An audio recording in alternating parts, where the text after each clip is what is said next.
Hi, my name is Cassie, and 3 years ago, my own parents weaponized the system against me. They called Child Protective Services, claiming I was dangerous, unstable, unfit to be around children. They painted me as a monster to anyone who would listen. What they didn't expect was for their lies to unravel so completely that CPS would take my little brother and sister away from them and place them directly into my care instead. Sometimes the truth has a way of turning the tables in ways no one sees coming, especially when those who think they hold all the power have been living lies for so long they've forgotten what reality looks like. Before we jump back in, tell us where you're tuning from, and if this story touches you, make sure you're subscribed, because tomorrow I've saved something extra special for you. The rain was coming down in that persistent Pacific Northwest way that makes everything feel gray and heavy when my phone rang for the third time that morning. I was pulling a double shift at Northwest Children's Hospital, and the pediatric ward was buzzing with the controlled chaos that comes with flu season.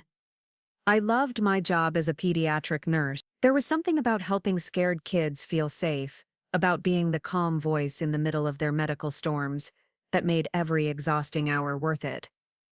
I glanced at the caller ID and felt my stomach tighten. Robert Reynolds, my father. We hadn't spoken in months, not since the last explosive argument about Tyler and Sophie, my 8- and 6-year-old siblings who still lived at home with our parents. The gap between our ages meant I'd basically helped raise them when I was a teenager, and watching my parents repeat the same toxic patterns with them that they'd inflicted on me was becoming unbearable. I almost let it go to voicemail, but something made me step into the supply closet and answer. His voice was different, strained in a way I'd never heard before. Cassie, you need to get down to the house. Now. What's wrong? Are Tyler and Sophie okay? There was a pause, and when he spoke again, his words hit me like ice water. CPS is here. They're asking questions about you. The phone nearly slipped from my hands. About me? What are you talking about?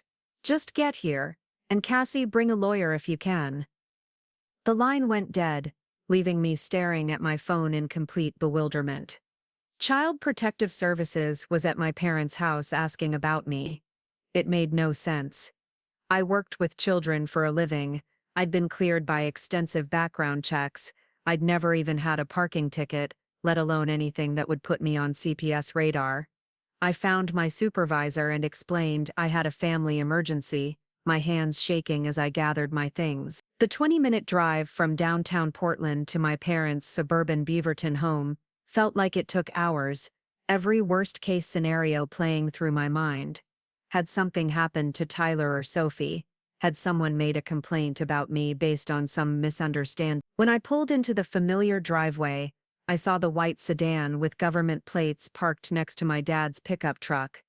Through the living room window, I could see figures moving around, and my chest tightened with dread. I sat in my car for a moment, trying to steady my breathing, trying to prepare for whatever was waiting inside. The front door opened before I could knock.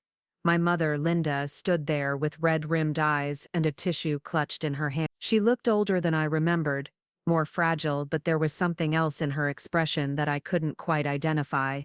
Relief? Guilt? Fear? Cassie, honey, come in. This is all such a misunderstanding. I stepped into the house where I'd grown up, and immediately felt like I was entering foreign territory.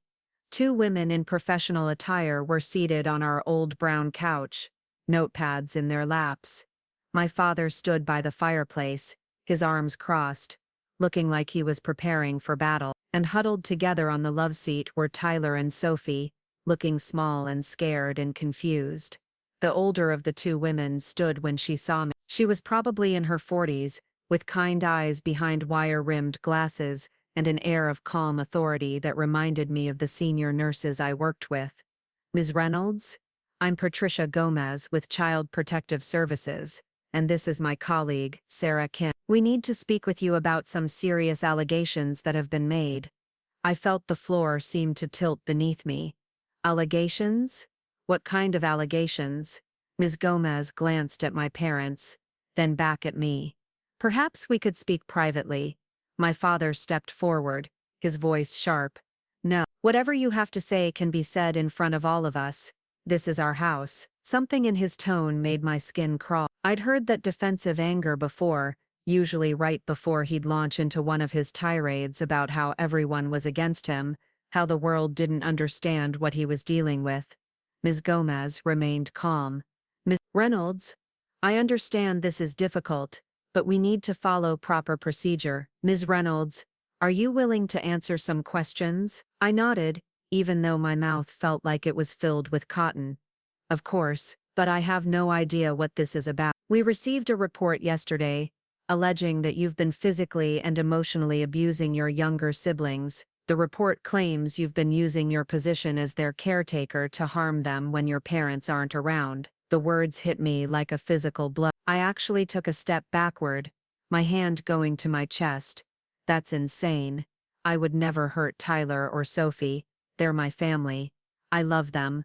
The report also claims that you've been threatening your parents, telling them you'll take the children away from them if they don't give you money. It alleges that you've been manipulating the children against their parents, and that you've displayed violent tendencies. I turned to stare at my parents, understanding beginning to dawn like a sick sunrise. My mother was dabbing at her eyes with the tissue, but she wouldn't meet my gaze. My father was staring at the floor, his jaw set in that stubborn line I knew so well. Who made this report? I asked, though I already knew the answer. Ms. Gomez consulted her notes. I'm not at liberty to reveal that information, but I can tell you that it came from someone who claims to have intimate knowledge of the family dynamics. I looked at Tyler and Sophie, who were watching this whole exchange with wide, frightened eyes. Sophie had her thumb in her mouth, something she only did when she was really scared. Tyler was gripping her hand, trying to be the brave big brother even though he looked terrified. Can I talk to them? I asked, gesturing toward my siblings. In a moment. First, I need to ask you some direct questions. Have you ever hit, pushed, or otherwise physically harmed Tyler or Sophie Reynolds? Never. Have you ever threatened to hurt them or used fear to control their behavior? Absolutely not. Have you ever demanded money from Robert or Linda Reynolds in exchange for access to the children? What? No. That's ridiculous. The questions kept coming, each one more surreal than the last. Had I ever left the children alone inappropriately? Had I ever touched them inappropriately? Had I ever brought drugs or alcohol around them? Had I ever threatened their parents? To every question, my answer was the same. No, never. This is insane. Finally, Ms. Gomez put down her notepad. Ms. Reynolds, I'm going to be direct with you. These are very serious allegations. If they're true, you could be facing criminal charges, and you would certainly be barred from any contact with these children. I felt my knees start to shake. They're not true. None of this is true. I don't understand why anyone would say these things about me. May I ask what your relationship with your parents has been like recently? I glanced at my mother and father, both of whom were still avoiding eye contact. How could I explain the years of tension, the constant criticism, the way they'd never seemed to approve of anything I did? How could I describe the arguments we'd had about their parenting, about the way they treated Tyler and Sophie, with the same cold distance they'd shown me growing up? We've had our differences, I said carefully. What kind of differences? I took a deep breath. I've been concerned about Tyler and Sophie. They seem unhappy a lot of the time. Tyler has been having nightmares, and Sophie has started wetting the bed again. When I've tried to talk to my parents about it, they've gotten defensive. Ms. Gomez made a note. Have you ever suggested that the children might be better off in your care? The question was a trap, and I could see it coming, but I had to answer honestly. I've worried about them. Yes, I think they need more attention, more emotional support than they're getting. My father exploded. There it is. She thinks she knows better than us how to raise our own kids. She's been trying to turn them against us for months. That's not true, I said, my voice getting stronger. I've been trying to help them. I've been trying to be there for them, because they seem to need someone who actually listens to them. Ms. Reynolds, Ms. Gomez interrupted gently. I'm going to need to speak with Tyler and Sophie now, alone. My parents started to protest, but she held up a hand. This is standard procedure. We need to hear from the children themselves, without any adult influence. She turned to me.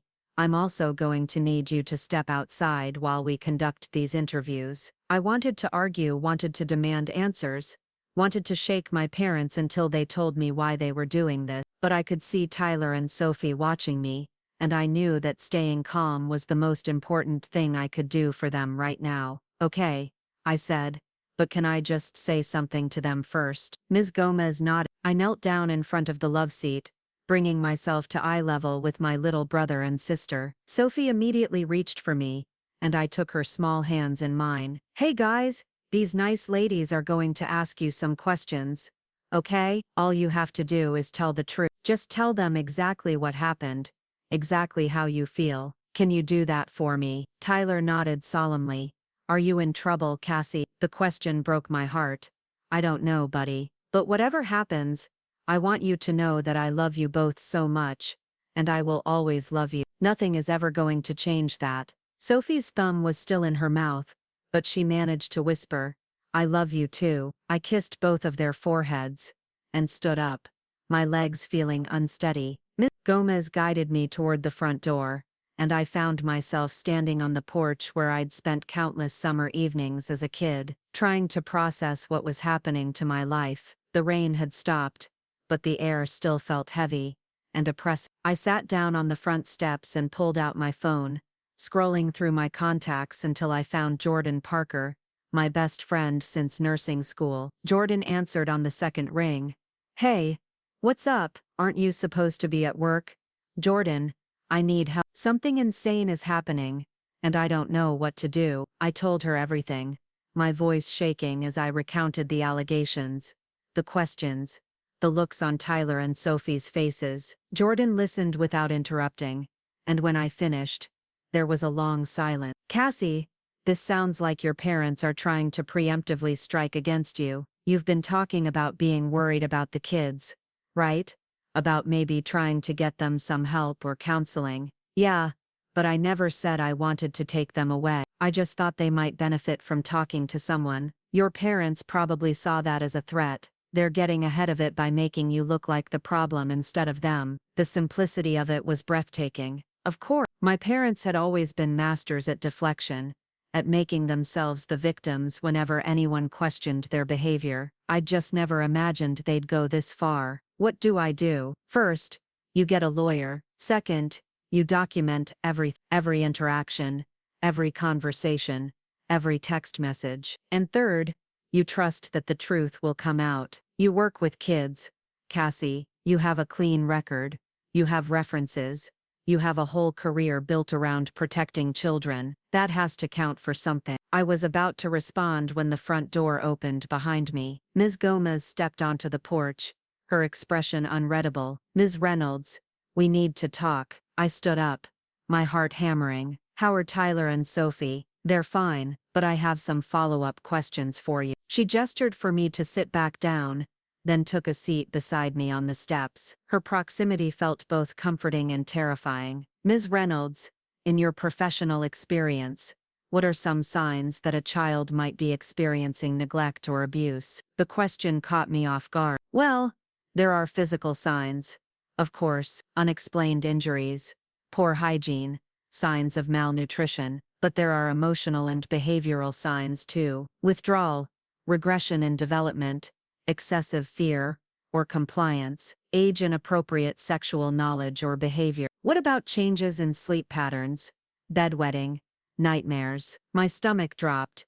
Yes, those can all be indicators of trauma or stress. Tyler and Sophie mentioned that they've been having some of these issues lately. They also mentioned that you're the one who's been helping them when they have nightmares, that you're the one who changes Sophie's sheets when she has accidents. I nodded slowly.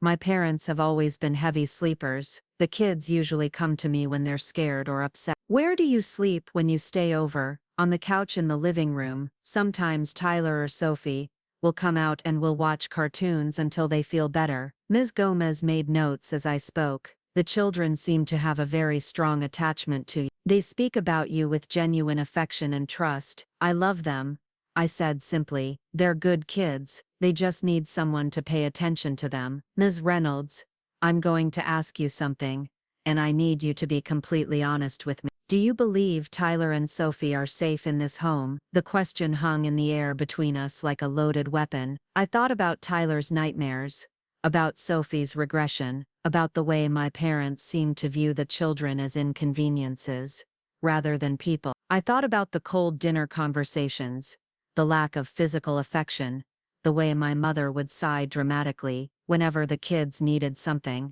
I think they're physically safe, I said carefully, but emotionally, I'm not sure. I think they're lonely. I think they feel like they're walking on eggshells a lot of the time. What makes you say that? I told her about the way Tyler would freeze when my father raised his voice, even if the anger wasn't directed at him. I told her about Sophie's habit of asking permission for everything, even things like getting a drink of water or using the bathroom. I told her about the way both kids seemed to light up when I showed them attention, as if they were starved for positive interaction. Ms. Gomez listened intently, taking notes. Preparing and narrating this story took us a lot of time, so if you are enjoying it, subscribe to our channel. It means a lot to us. Now back to the story. When I finished, she was quiet for a long moment. Ms. Reynolds, I have to tell you that the children's accounts of your interactions with them don't match the allegations in the report we received. My heart leaped. What do you mean? Tyler and Sophie both described you as kind, patient, and protective. They said you help them with homework, that you play games with them, that you make them feel safe when they're scared.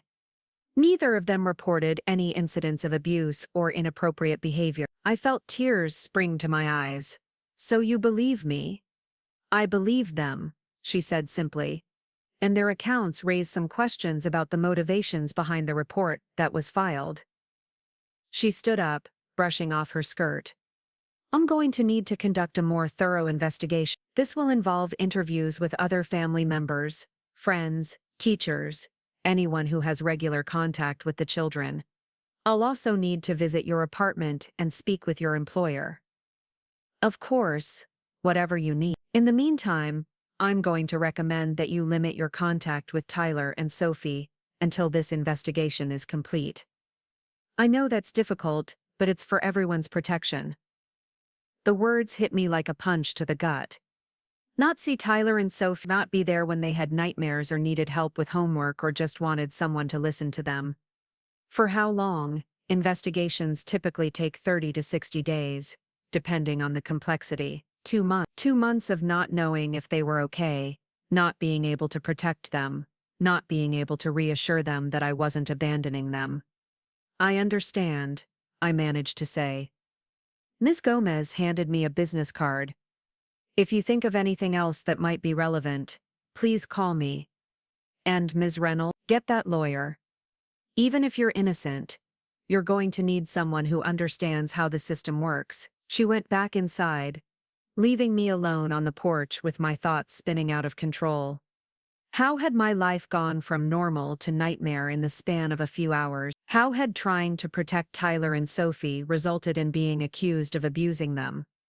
I sat there until the CPS workers left, watching through the window as they spoke with my parents one more time. My mother was crying again, and my father had his arm around her shoulders, playing the part of the supportive husband protecting his family from a dangerous daughter. When their car pulled away, I knew I should leave too, but I couldn't resist knocking on the door one more time, hoping for some explanation, some acknowledgement of what they'd done. My father answered, his face hard and closed off. I think you should go, Cassie. Dad. Why? Why would you do this to me? To Tyler and Sophie. You brought this on yourself. You've been interfering in our family for months, acting like you know better than us. We had to protect our children. Protect them from what? From someone who loves them? From someone who actually pays attention to them? His face flushed red. You think you're so much better than us, don't you? Miss Perfect Nurse, Miss College Graduate. Well, now everyone's going to see what you really are. The hatred in his voice was like nothing I'd ever heard before. This wasn't anger or frustration. This was pure venomous contempt. What I really am is someone who cares about those kids more than my own safety. I said, and someday, they're going to understand that. I walked back to my car without looking back, my hands shaking so badly I could barely get the key in the ignition. As I drove away from my childhood home, I had no idea that I wouldn't set foot in it again for 3 months. And when I finally did, it would be to pack up Tyler and Sophie's belongings and bring them home with me. The investigation that my parents thought would destroy me was about to uncover truths they'd spent years trying to hide, and the system they'd tried to weaponize against me was about to turn its full attention on them instead. But that night, driving through the dark Portland streets with tears streaming down my face, all I knew was that the people who were supposed to love me had tried to destroy my life, and I had no idea how I was going to survive. The next morning came too early and felt too heavy, like waking up underwater. I'd barely slept, my mind churning through every conversation, every interaction I'd had with Tyler and Sophie over the past months, searching for anything that could have been twisted into evidence against me. The coffee maker gurgled to life in my small Pearl District apartment, the sound oddly comforting in the silence that felt too loud. I'd taken the day off work, something that felt foreign and wrong. My routine was sacred. 6 a.m. coffee, 7 a.m. shower, 7:30 out the door to catch the MAX train downtown to the hospital. Instead, I sat at my kitchen table in my pajamas, staring at the business card Gomez had given me and trying to figure out how to afford a lawyer on a nurse's salary. Jordan had texted me 3 times already, checking in, offering to bring coffee and moral support. She understood the weight of accusations in our field. One whisper of inappropriate conduct with a child could end a career that took years to build. Even if the allegations were proven false, the shadow of doubt could follow you forever. My phone buzzed with an unknown number and my heart rate spiked. Everything felt like a potential threat now, every call a possible harbinger of worse news. Cassie Reynolds. Yes? This is Amanda Walsh from Laurelhurst Elementary. I'm the school counselor. I was hoping we could set up a time to talk. The elementary school, Tyler and Sophie's school. CPS must have contacted them as part of the investigation. My throat felt tight, but I managed to keep my voice steady. Of course. When would be convenient for you? Actually, if you're available this afternoon, I have some time between meetings. Around 3 hours to prepare for another interrogation. Another chance to defend myself against accusations that felt like trying to prove a negative. How do you prove you've never hurt someone? How do you demonstrate love and care to people who are looking for evidence of malice? I'll be there. The morning dragged by in a haze of nervous energy. I cleaned my apartment twice, reorganized my closet, and tried to eat breakfast that tasted like cardboard. Finally, I gave up on productivity and called the number Jordan had given me for a family law attorney she knew through her cousin. Hamilton and Associates. This is Nicole. Hi. I need to speak with someone about a CPS investigation. It's urgent. Hold please. Classical music filled the line while I paced around my living room, stopping occasionally to stare out at the gray Portland sky. Rain threatened but hadn't started yet, leaving everything in that suspended state of waiting for the storm. This is David Hamilton. I understand you're dealing with a CPS situation. His voice was warm but professional, the kind of tone that probably cost $300 an hour. I explained the situation as succinctly as possible, trying to keep the emotion out of my voice and stick to facts. Ms. Reynolds, I'm going to be direct with you. False allegations within families are more common than people realize, especially when there are underlying conflicts about child custody or care. The good news is that CPS investigators are trained to recognize inconsistencies and vindictive reporting. What's the bad news? The process can be lengthy and invasive. They'll interview everyone in your life, examine your living situation, possibly require psychological evaluations. Even when you're cleared, the experience can be traumatic. I don't care about traumatic. I care about Tyler and Sophie. Tell me about your relationship with them. For the next 20 minutes, I found myself describing every memory I could think of. Teaching Tyler to ride his bike in Riverside Park while my parents watched television inside. Braiding Sophie's hair for picture day because my mother said she didn't have time. Reading bedtime stories when they were scared. Helping with math homework that frustrated them to tears. Taking them to the zoo on my days off. It sounds like you've been functioning as a primary caregiver in many ways, David observed. I guess I have been. I never really thought about it that way. Ms. Reynolds, I want you to consider something. In situations like this, sometimes the accusers have more to hide than the accused. CPS will be looking at the whole family dynamic, not just the allegations against you. The possibility hadn't occurred to me.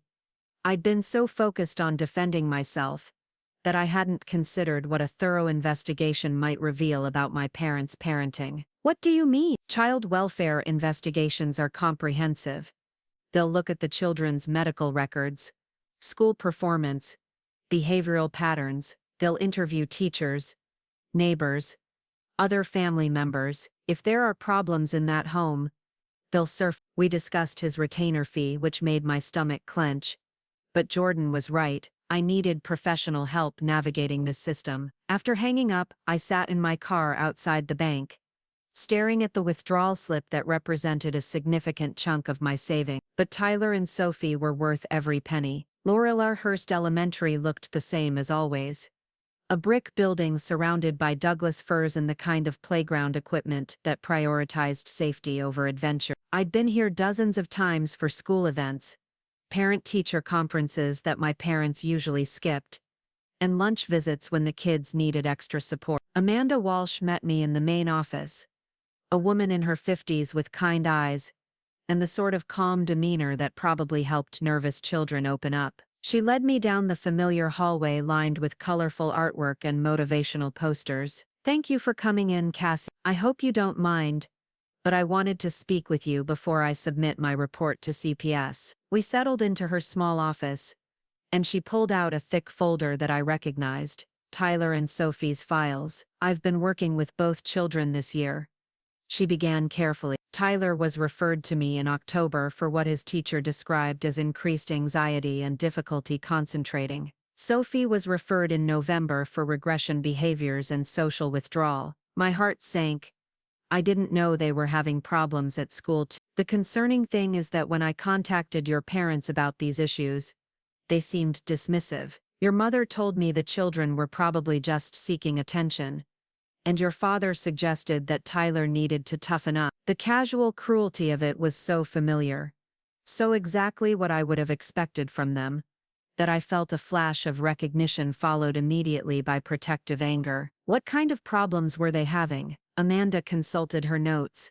Tyler has been having panic attacks during fire drills. Any loud, unexpected noise sends him into a state of distress that can last for hours. Sophie has been wetting herself at school even though she's been potty trained for years. She also hoards food from lunch, hiding snacks in her backpack. Each detail felt like a small knife. These were trauma responses, signs of children who felt fundamentally unsafe in their environment. Both children have mentioned you frequently in our sessions. Amanda continued.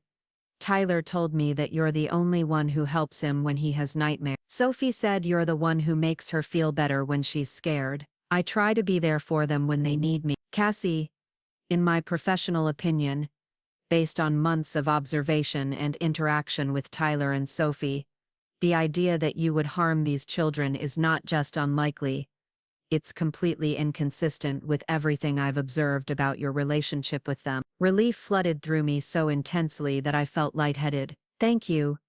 That means everything to me. However, she continued, and my brief moment of hope deflated, I am concerned about their home environment. The behaviors I'm seeing are typically associated with chronic stress or emotional neglect. What are you saying?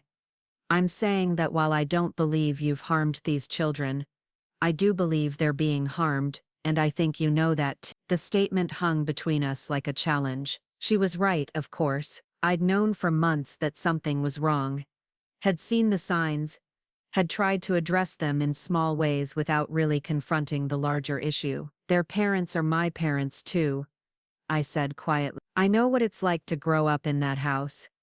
What was it like? The question was simple, but the answer felt impossibly complex. How do you explain a childhood where you were never physically abused, but never felt safe, where your parents provided the basics but withheld warmth, where love felt conditional on perfect behavior and perfect silence? Cold, I said finally, Everything was always conditional. Approval, affection, even basic attention. You had to earn it every day, and you could lose it just as easily. Are Tyler and Sophie experiencing the same thing? I thought about Tyler's careful politeness around our father, the way he never asked for anything directly, but hovered nearby, hoping to be noticed. I thought about Sophie's habit of apologizing for everything, even things that weren't her fault. Yes, but worse.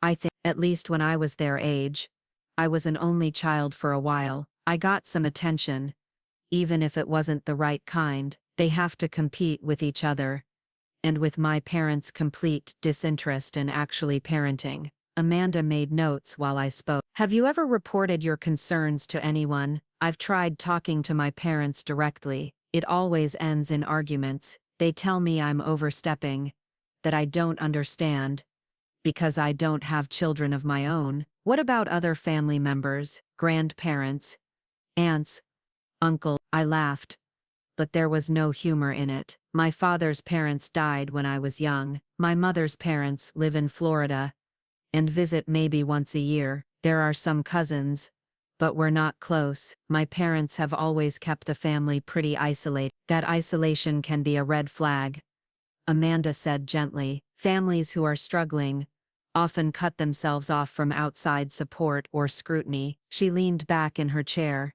studying me carefully. Cassie, I'm going to ask you something difficult. If CPS determines that Tyler and Sophie can't safely remain with your parents, would you be willing to take custody of them? The question stopped my breath. Custody of Tyler and Sophie. The idea was overwhelming and terrifying and wonderful all at once. I never thought about it as a real possibility. It should be something you consider. You clearly have a strong bond with them.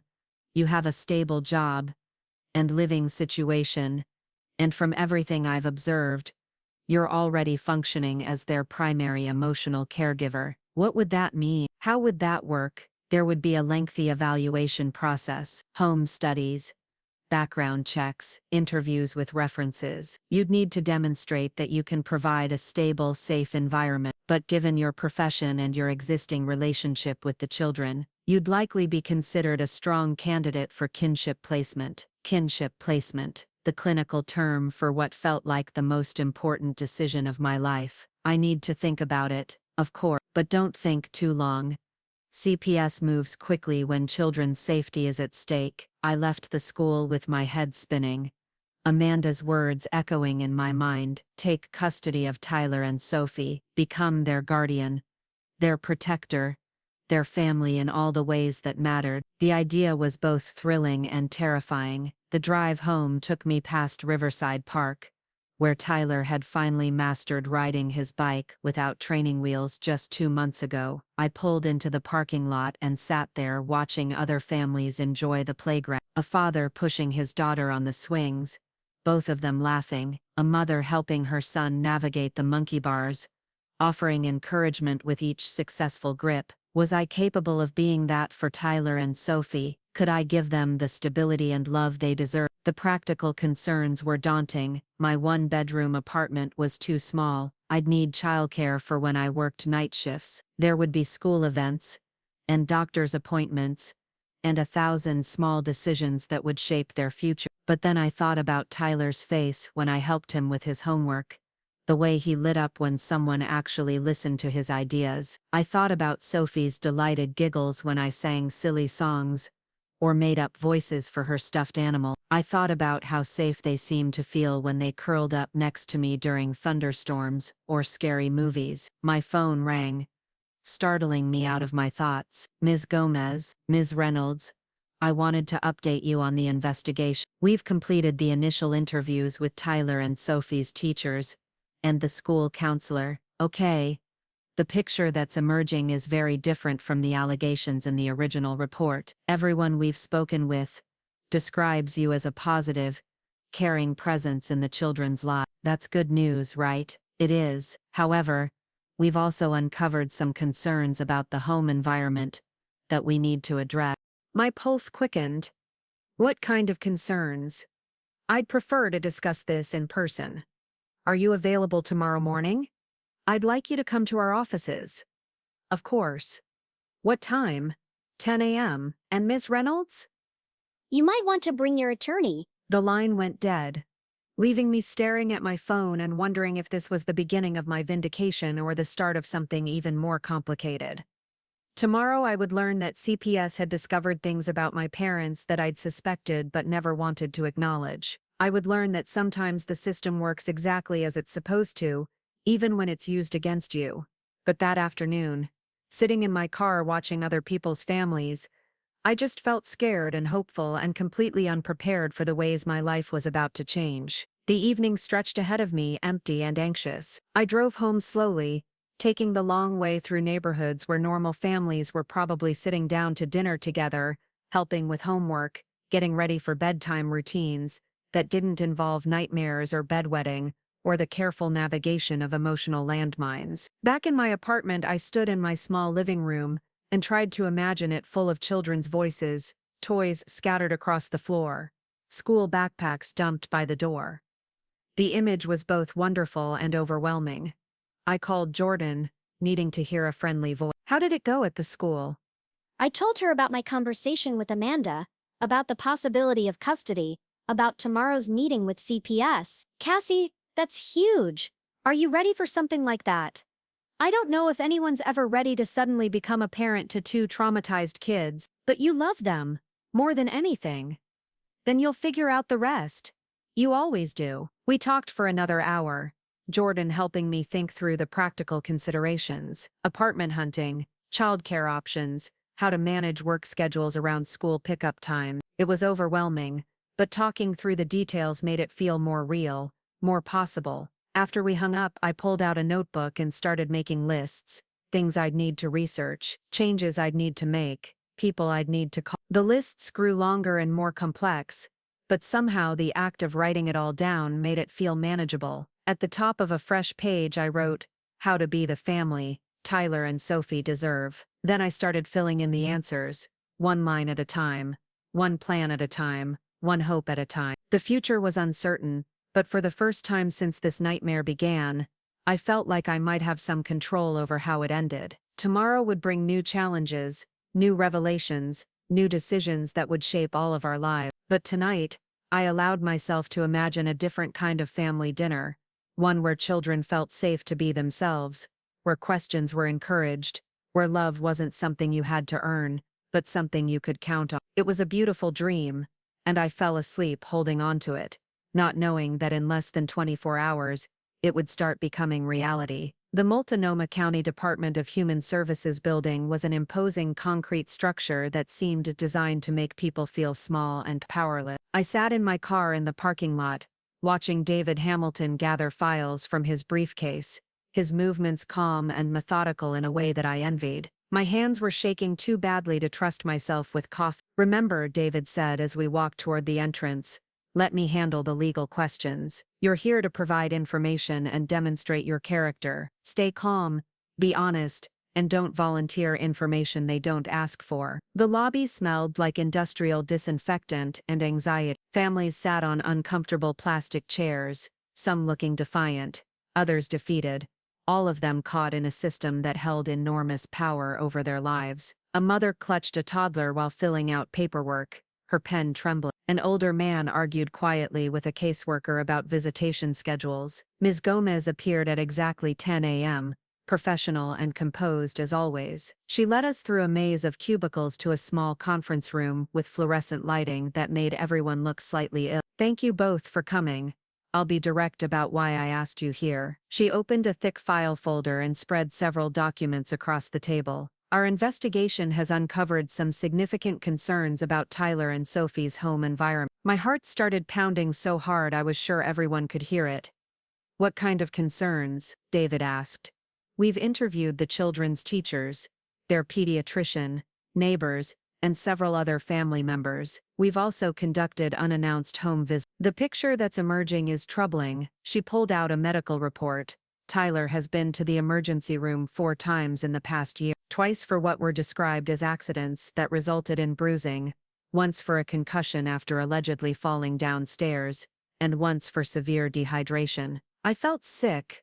I didn't know about the ER visit. The concerning thing is that you weren't contacted for any of these incidents, despite being listed as an emergency contact on the children's school forms. Your parents took them to different hospitals each time and gave conflicting accounts of how the injuries occurred. David leaned forward. What kind of conflicting accounts? The first incident, Tyler allegedly fell off his bike, but the bruising pattern wasn't consistent with that type of fall. The second incident, he supposedly fell downstairs, but the concussion was more consistent with impact from a blunt object. The hospital staff noted that your father became aggressive when they asked routine questions about the injuries. Each word felt like a physical blow. I'd known something was wrong, had seen Tyler's increased fearfulness and Sophie's regression, but I'd convinced myself it was emotional neglect, not physical abuse. What about Sophie? Ms. Gomez pulled out another report.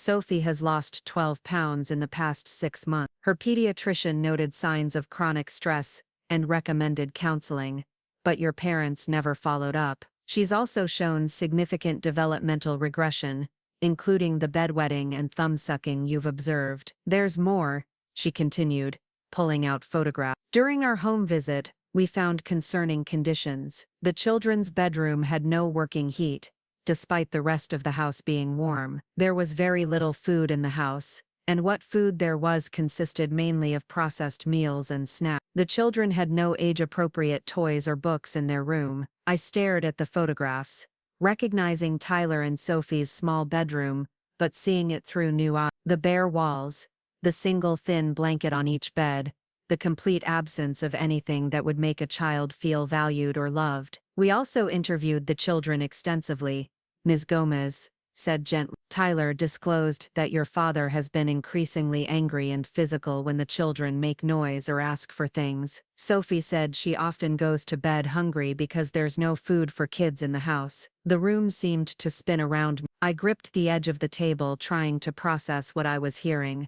This wasn't just neglect. This was systematic abuse disguised as strict parenting. Where are Tyler and Sophie now? I managed to ask. They're currently in emergency foster care. We had to remove them from the home yesterday evening. Foster care. My little brother and sister were with strangers, probably scared and confused, not understanding why their world had been turned upside down again. I need to see them. That's actually why we're here. Ms. Gomez, given the nature of the original complaint against you and the subsequent findings of our investigation, we need to discuss placement options. David spoke up. Ms. Gomez, are you saying that the allegations against my client were unfounded? Completely unfounded. In fact, our investigation suggests that the complaint was filed as a preemptive strike to prevent Ms. Reynolds from reporting her own concerns about the children's welfare. The irony was staggering. My parents had tried to paint me as dangerous to protect themselves from scrutiny, but their lie had triggered the very investigation they'd been trying to avoid. What happens now? I asked. Your parents are facing criminal charges for child abuse and filing a false report. The children need immediate placement in a safe environment. Given your existing relationship with Tyler and Sophie and your clean background check, we'd like to discuss the possibility of kinship placement. What does that mean exactly? Ms. Gomez pulled out another set of forms. It means you would become their temporary guardian while we complete a full assessment for permanent placement. You'd need to pass a home study, complete parenting classes, and undergo psychological evaluation, but the children could be with you rather than in the foster system. If you're willing and able, we could begin the emergency placement process today. The children have been asking for you constantly since they were removed from the home. My throat tightened. They're asking for me. Tyler keeps saying he wants to go home with sis. Sophie has barely spoken, but when she does talk, she asks when you're coming to get them. The decision should have felt overwhelming, life-changing, impossible. Instead, it felt like the most natural thing in the world. Yes, I said without hesitation. Yes, I want to take them. David placed a hand on my arm. Cassie, this is a huge commitment. Are you sure you're ready for this? I thought about Tyler's nightmares, about Sophie's scared little face, about all the times I'd wished I could just take them away from the coldness and create a real home for them. I've been ready for this my whole life. I just didn't know it. The next several hours were a blur of paperwork, phone calls, and hurried arrangements. David helped me navigate the legal requirements while I called in favors at work to get time off. Jordan arrived with a carload of supplies she'd somehow managed to acquire in 2 hours, including twin beds, children's clothing, and enough groceries to feed a small army. "How did you get all this so fast?" I asked as we hauled mattresses up the stairs to my apartment. Amazon same-day delivery, and a lot of very understanding store managers. Also, I may have told everyone I encountered that my best friend was rescuing her siblings from an abusive situation. The apartment transformation was remarkable. My quiet adult space suddenly looked like a place where children could be happy. Jordan had even thought to buy nightlights for the hallway and blackout curtains for the bedroom that would now belong to Tyler and Sophie. Ms. Gomez arrived at 4 p.m. with 2 small figures trailing behind her. Tyler was carrying a garbage bag that presumably contained their belongings, his face set in that careful mask of politeness he wore when he was scared. Sophie clung to a worn stuffed rabbit, her thumb in her mouth, her eyes wide and uncertain. When they saw me, the transformation was immediate. Tyler dropped the bag and ran straight into my arms, his careful composure finally cracking. Sophie followed, her small body shaking with silent sobs. Hey, it's okay," I whispered, kneeling down to hold them both. "You're safe now. You're going to stay with me, and we're going to figure everything out together." "Are we in trouble?" Tyler asked, his voice muffled against my shoulder. "No, buddy. You're not in trouble. None of this is your fault. Can we really stay here?" Sophie's voice was so small I had to strain to hear it. "For as long as you want. This is your home now." Ms. Gomez watched the reunion with professional detachment, but I caught her wiping her eyes when she thought no one was looking. She went over the temporary custody paperwork with me, while Tyler and Sophie explored their new room, their voices gradually becoming more animated as they discovered the toys and books Jordan had scattered around. "There will be regular check-ins," Ms. Gomez explained. "Court hearings to determine permanent custody. The children will need counseling to process the trauma they've experienced. It's going to be a long road. We'll take it one day at a time." "Ms. Reynolds, I want you to know that what you're doing is remarkable. Most people wouldn't be willing to completely upend their lives for children who aren't technically their own." "They are mine," I said simply. "They've been mine since the day they were born. I just finally have the legal right to protect them." After Gomez left, I ordered pizza, and we sat on the living room floor, having our first family dinner. Tyler and Sophie ate like they were afraid the food might disappear, which broke my heart and made me determined to show them that abundance and safety were their new norm. "What happens to Mom and Dad?" Tyler asked around a mouthful of pepperoni. It was a question I'd been dreading. "How do you explain to children that their parents are dangerous? How do you help them understand that love doesn't look like what they've been experiencing?" "They need to get help," I said carefully. "And while they're getting help, you get to live here with me, and learn what it feels like to be safe and loved every single day. Will we have to go back? Not unless you want, and not unless they prove they've changed in ways that make it safe for you." Sophie looked up from her pizza. "I don't want to go back. I like it here. It's warm." Such a simple statement, but it said everything about what their lives had been like. It's warm, not just physically, though I had noticed how they kept touching the radiators and snuggling into blankets. Emotionally warm, a place where children could speak without permission, could ask for things without fear, could just exist without walking on eggshells. That first night was surreal. I helped them both with baths, marveling at how thin they'd gotten, how Tyler flinched when I reached over his head to get shampoo, how Sophie apologized for getting water on the floor. We read stories together on the couch, and for the first time in months, neither child had nightmares. I lay awake most of the night, listening to their breathing from the next room, still unable to fully believe they were safe and here in mine to protect. The weight of responsibility was enormous, but so was the sense of rightness. This was what family was supposed to feel like. The next few days were a whirlwind of appointments and adjustments. Tyler and Sophie needed new school registrations, medical checkups, therapy referral. I learned to navigate single parenthood overnight, figuring out morning routines, and after-school pickups, and the delicate balance of work schedules around childcare. The most challenging part wasn't the logistics, though. It was watching Tyler and Sophie slowly begin to trust that this safety was real. Tyler kept asking permission for everything, even going to the bathroom. Sophie hoarded snacks in her backpack, not believing that food would always be available. Both of them were hyper-vigilant, startling at sudden sounds and watching my face constantly for signs of anger or disapproval. But there were beautiful moments too. The first time Tyler laughed, really laughed, at something silly I said. The morning Sophie crawled into my bed during a thunderstorm and fell asleep, feeling safe instead of scared. The day Tyler brought me a drawing he'd made at school of our new family, complete with a house that had a big heart drawn over it. 3 weeks into our new life together, I got a call from David with an update on my parents' legal situation. They're both facing multiple charges, he told me: child abuse, child endangerment, filing a false police report. Your mother is cooperating with prosecutors,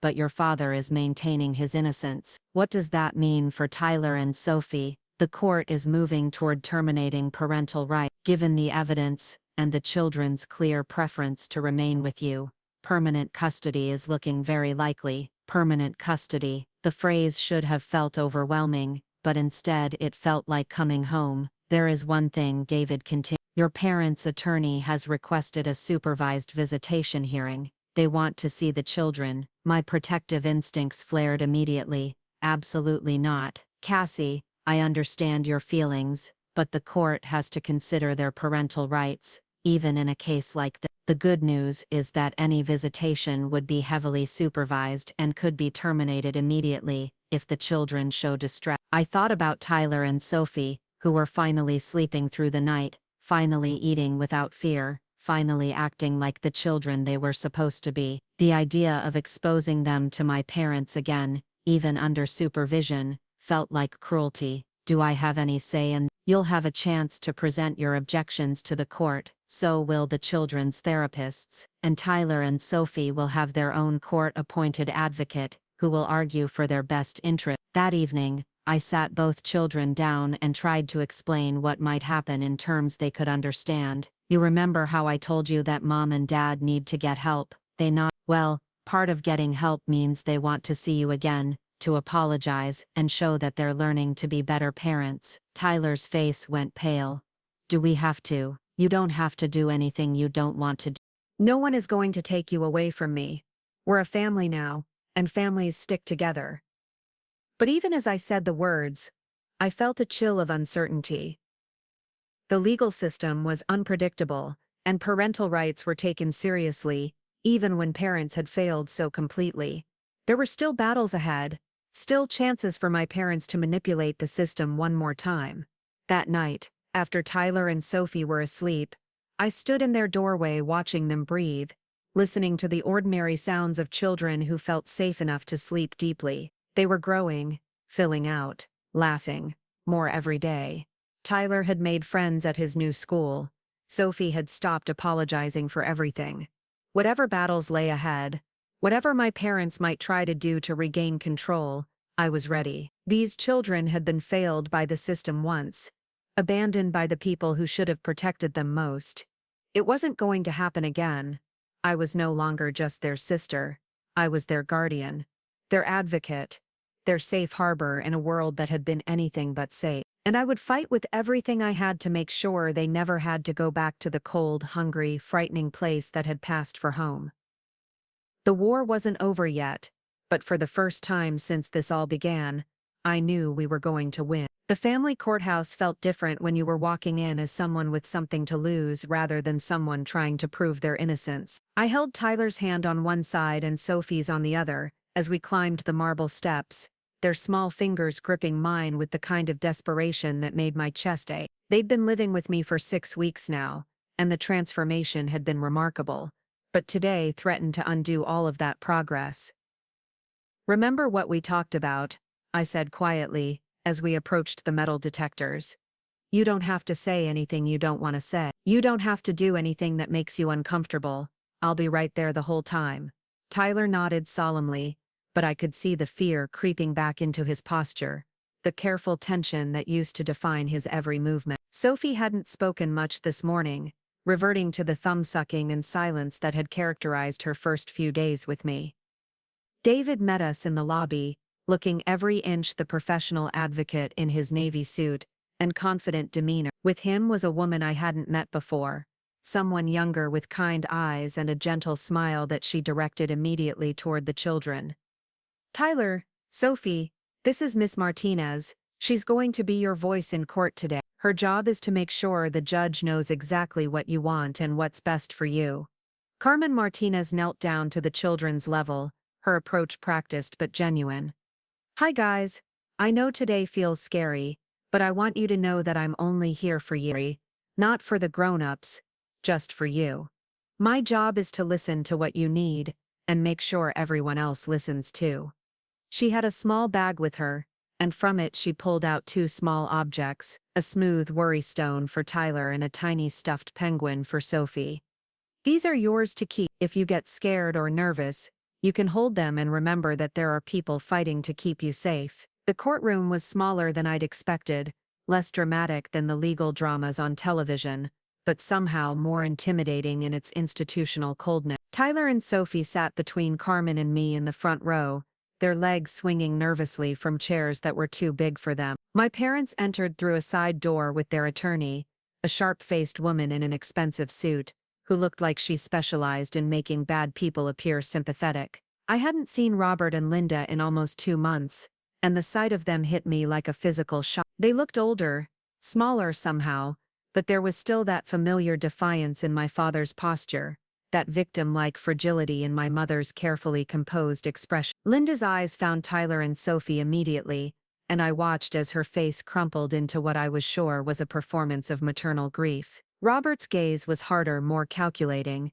and when he looked at me, I saw the same cold anger that had characterized our last conversation. Judge Harrison was a woman in her 60s, with silver hair, and the kind of presence that commanded immediate respect. She'd been hearing family cases for over 20 years, according to David, and had a reputation for cutting through manipulation to focus on children's welfare. "We're here today to consider a request for supervised visitation between Tyler and Sophie Reynolds and their biological parents, Robert and Linda Reynolds," she began, her voice carrying clearly through the small courtroom. "I've reviewed all the case files, the CPS reports, and the recommendations from the children's therapist and advocate."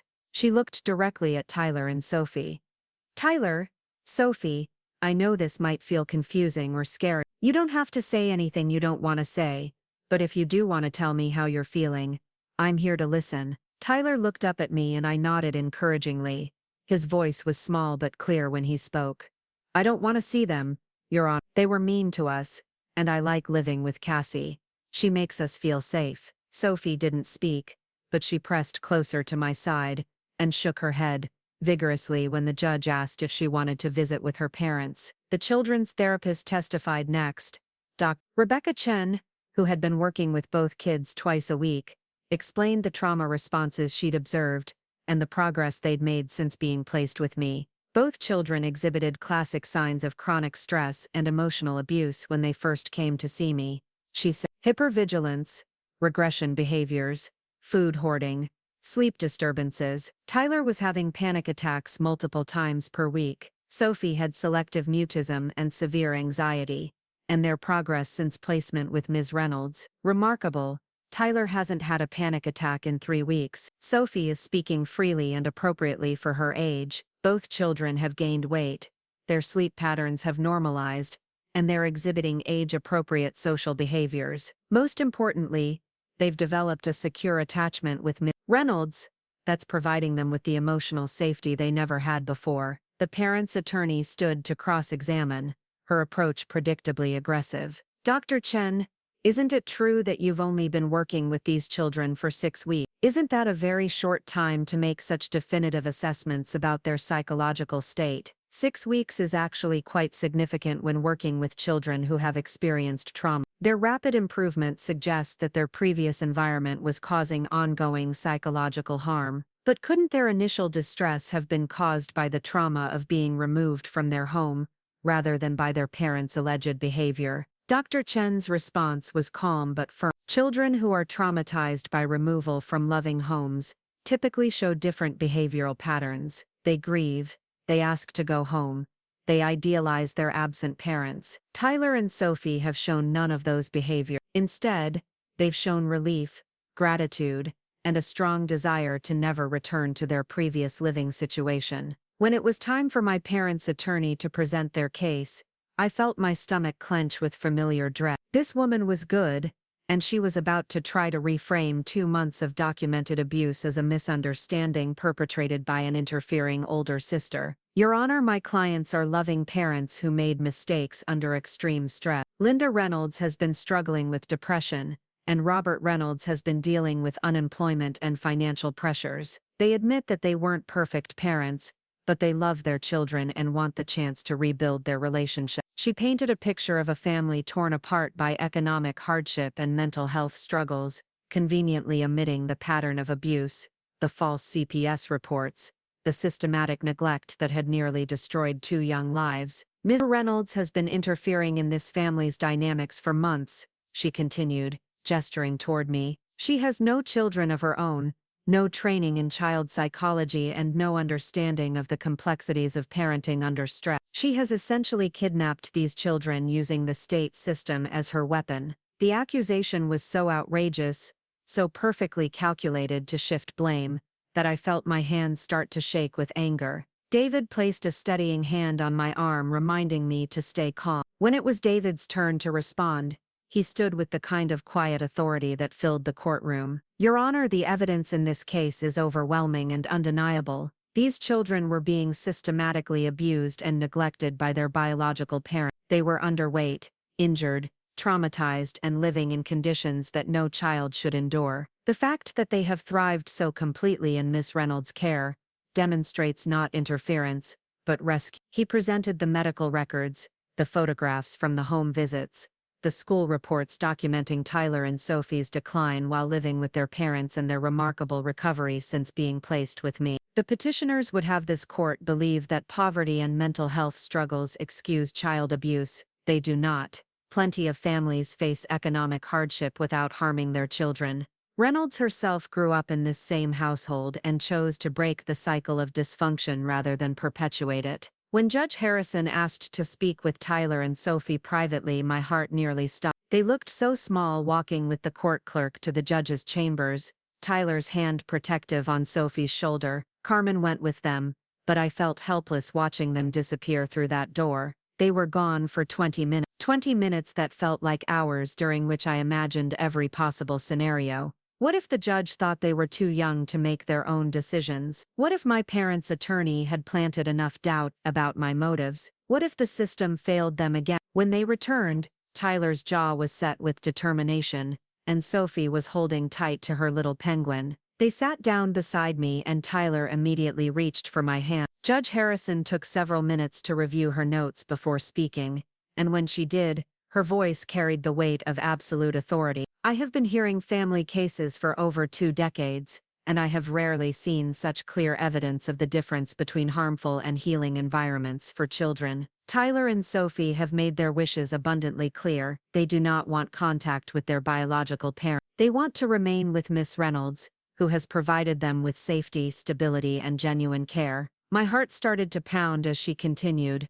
The evidence shows systematic abuse and neglect by Robert and Linda Reynolds. The children's rapid recovery and Miss Reynolds' care demonstrates that she is providing them with what they need to heal and thrive. Most importantly, the children themselves have voiced their preferences clearly and consistently. She looked directly at my parents. Mr. and Reynolds, your request for supervised visitation is denied. Furthermore, I am recommending that the state proceed with termination of your parental rights. These children deserve permanency and safety, not the continued threat of contact with people who have already caused them significant harm. The gavel came down with finality, and I felt Tyler and Sophie exhale beside me, their small bodies finally releasing tension they'd been carrying all morning. My father stood up abruptly, his face red with anger. This is ridiculous. She's poisoned them against us. They're our children, Miss. I was the second caseworker on Tyler and Sophie's case. I remembered her, the quiet colleague who had accompanied Ms. Gomez to those first interviews.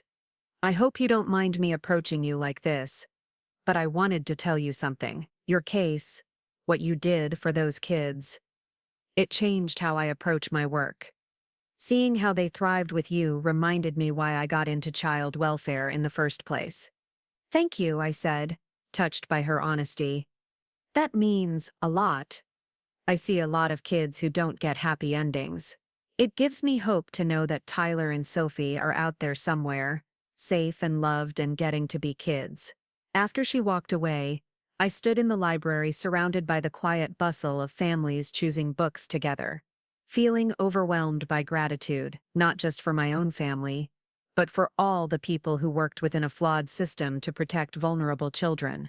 Ms. Gomez, Carmen Martinez, Judge Harrison, Dr. Chen, even Sarah Kim, they had all played crucial roles in ensuring that Tyler and Sophie got the chance they deserved. That afternoon, while the kids worked on homework at the kitchen table, I found myself thinking about the false CPS report that had started this entire journey. My parents had intended it as a weapon to silence me, to prevent me from advocating for Tyler and Sophie's welfare. Instead, it had triggered the investigation that ultimately saved them. Sometimes the universe has a sense of irony that borders on poetic justice. Cassie, Tyler looked up from his math worksheet. Do you think we'll always live together? It was a question he asked periodically, usually when something at school or in a movie made him think about families separating. Do you want to always live together? Yeah. Even when I'm grown up.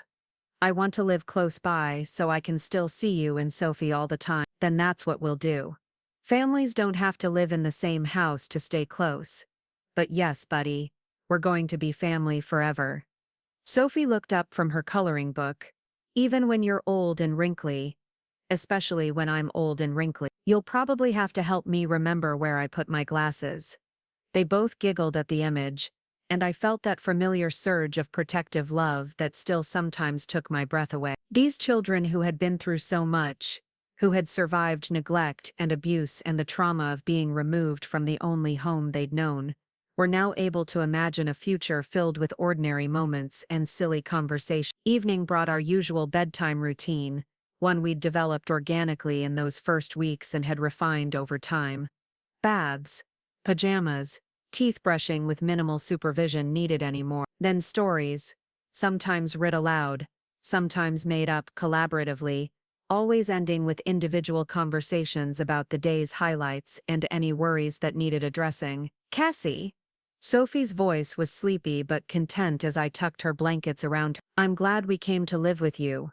I'm glad too, sweetheart. Best thing that ever happened to me. Even though we were scared and sad at first. Even though, sometimes the most important things start out feeling scary or hard. Tyler appeared in the doorway, already in his pajamas. Can I ask you something? Always. Do you ever miss having your own life? Like before us? The question caught me off guard with its perceptiveness. Tyler had always been observant, but his awareness of adult emotions and complexities had deepened over the past year. I sat down on Sophie's bed and gestured for him to join us. Tyler, my life before you and Sophie wasn't really my own life. It was just me going through the motions, working and coming home to an empty apartment. You didn't take my life away, you gave me one that mattered. But don't you want to get married and have your own kids someday? Maybe someday I'll get married, if I meet the right person, but you and Sophie are my kids. Not biologically, but in every way that counts. You're not a detour from my real life. You are my real life. Sophie reached for my hand. Would we like your husband if you got one? Well, he'd have to pass the Tyler and Sophie test first. If you didn't like him, he wouldn't get to stay around very long. They both seemed satisfied with this answer, and I helped Tyler settle into his own bed across the hall. As I turned off their lights and closed their doors halfway, I reflected on how naturally we'd all adapted to this life that none of us had planned. Later that evening, I sat on my small balcony with a cup of tea, looking out over the Portland skyline and thinking about the journey that had brought us here. A year ago, I'd been a single woman focused on my career, worried about my siblings, but feeling powerless to help them. Now I was a mother, a guardian, a fierce advocate for two children who had taught me more about resilience and love than I'd ever imagined possible. My phone buzzed with a text from Jordan. How was the farmer's market? Did Sophie pick more flowers for her collection? I smiled, typing back. Of course, Tyler wants to start a garden next spring, so we can grow our own vegetables. Apartment gardening, here we come. Want company for Sunday brunch tomorrow? Always. The kids are making pancakes. These were the moments that made up our life now. Simple, ordinary, beautiful in their normalness. No drama, no fear, no walking on eggshells, or wondering when the next crisis would hit. Just the gentle rhythm of a family that had chosen each other and committed to building something better than what any of us had experienced before. 6 months later, I got a call that brought everything full circle. Ms. Gomez was on the line, her voice carrying that familiar professional warmth I remembered from our first meeting. Cassie, I hope you don't mind me calling. I wanted to let you know about something that happened this week. Of course. What's going on?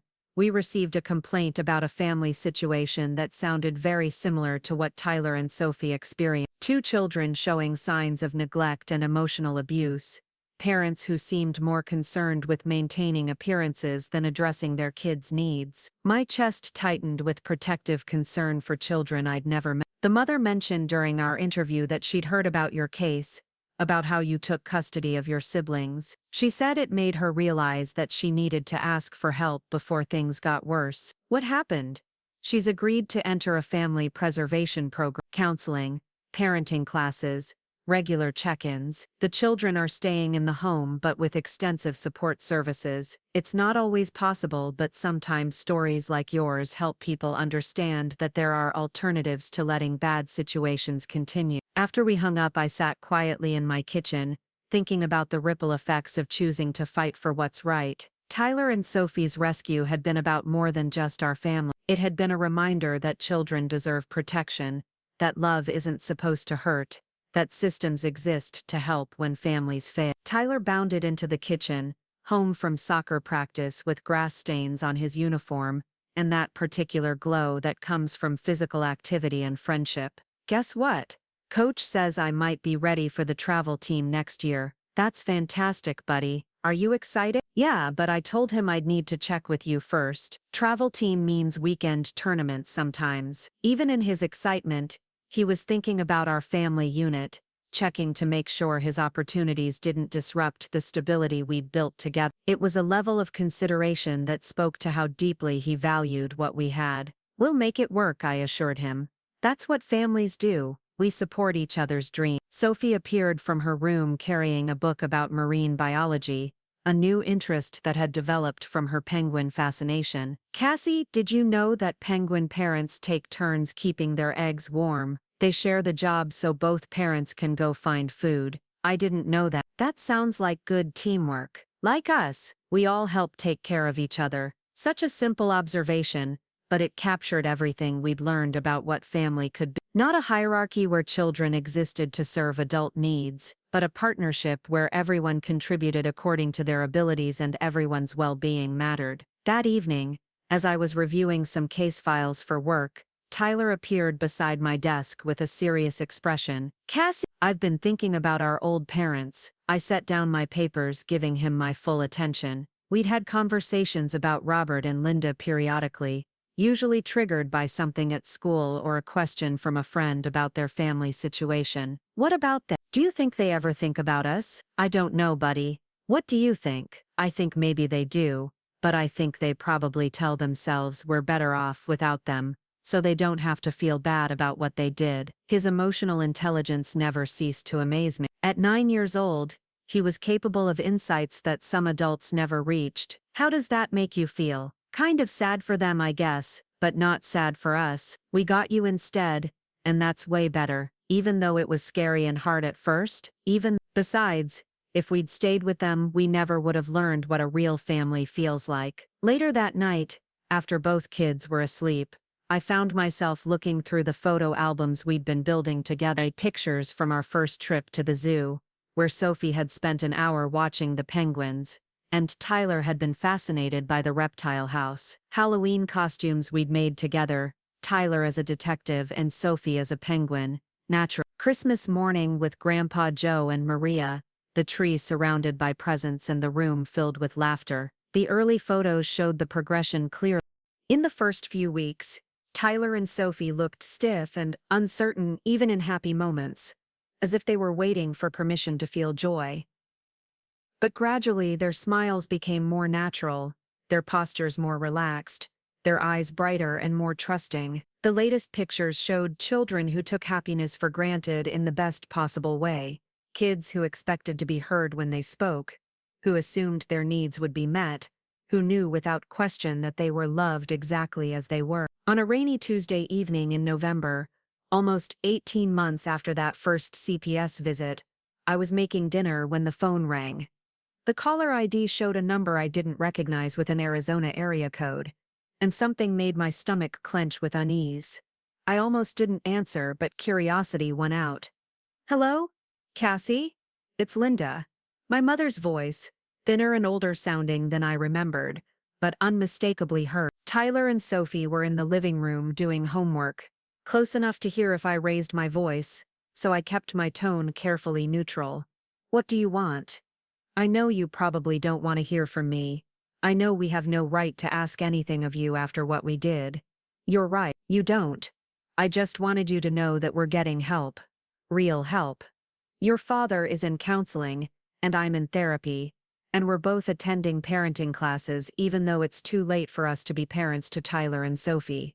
I waited, not trusting myself to speak. "I wanted you to know that we understand now what we did, how we failed them, how we failed you, and I wanted to say thank you for saving them when we could." The admission was so unexpected, so completely different from the defensive anger I'd come to expect from her, that I felt momentarily speechless.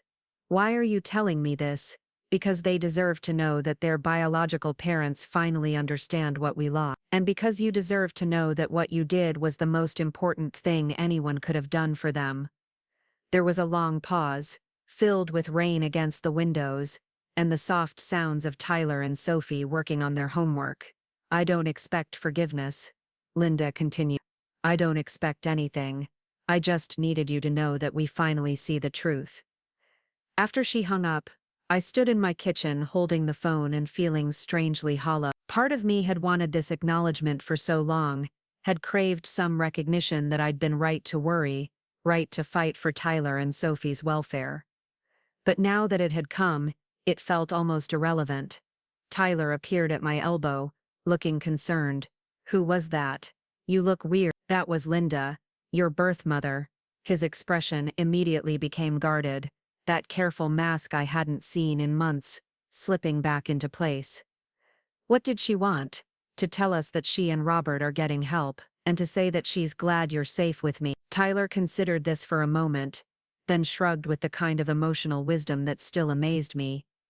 "Good for them, I guess, but it doesn't change anything for us, does it?" "Nobody, it doesn't change anything for." Sophie had wandered over during our conversation, and she slipped her hand into mine. "Are we still a family even if they're sorry now? We're still a family no matter what. Nothing anyone else says or does can change that." "Good," she said simply. "I like our family the way it is." That night, as I tucked them both into bed, Tyler asked one more question. "Do you forgive them?"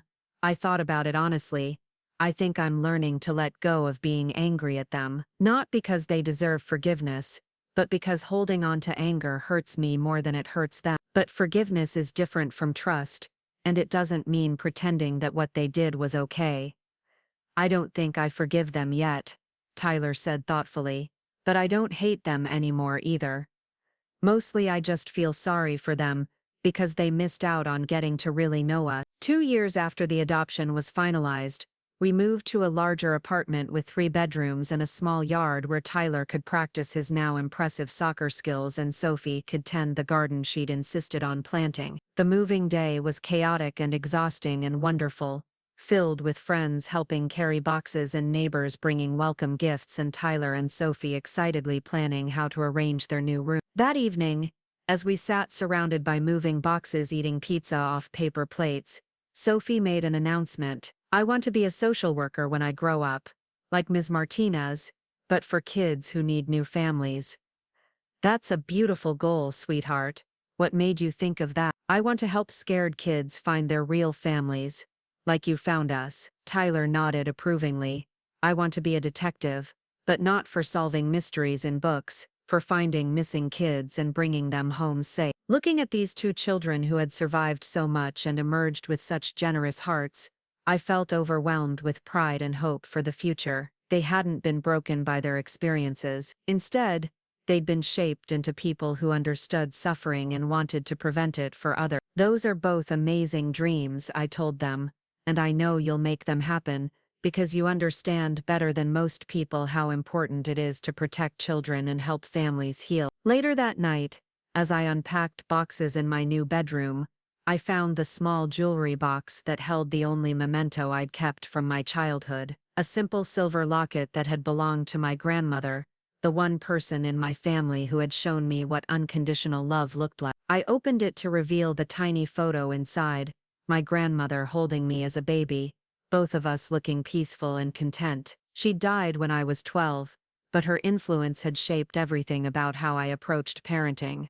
Tyler and Sophie, love without condition, protection without question, support without judgment. These were the gifts she'd given me, and they were the gifts I was now passing on to two children who had needed them desperately. On our third anniversary as a family, we took a trip to the coast. Tyler and Sophie had never seen the ocean, and watching their faces as they encountered waves for the first time was pure magic. Sophie squealed with delight as the cold water rushed over her feet. Tyler stood transfixed by the vastness of it all, collecting shells and asking endless questions about tides and marine life. We built sandcastles that were immediately destroyed by waves, flew kites that got tangled in beach grass, and ate fish and chips while watching the sunset paint the sky in brilliant oranges and purple. "This is the best day ever," Sophie declared as we walked back to our hotel, sandy and exhausted and completely happy. "Every day with you guys is the best day ever," I replied, meaning it completely. That night, as Tyler and Sophie fell asleep in the hotel bed they were sharing,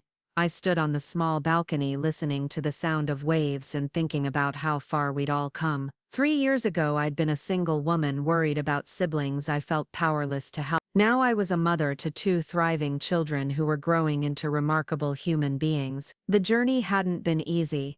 There had been setbacks and challenges, moments when I'd questioned whether I was enough, whether I was doing right by them. But every day had been worth it for the privilege of watching Tyler and Sophie heal and grow and discover who they were meant to be. My phone buzzed with a text from Jordan. "How's the beach trip? Did Sophie find any penguins?" I smiled, typing back, "No penguins, but she found about 50 shells that look like penguin eggs." Tyler has decided he wants to be a marine biologist now instead of a detective. Kids change their minds. It's their job.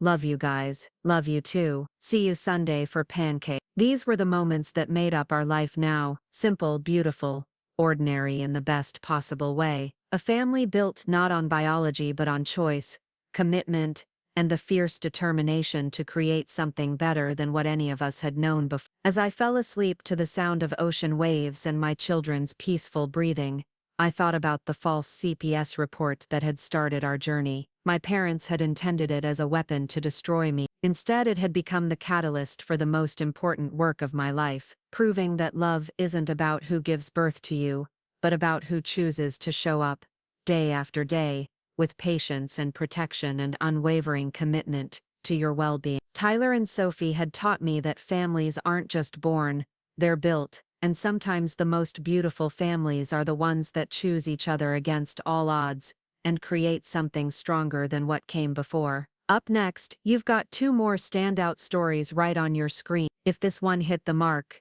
you won't want to pass these up. Just click and check them out.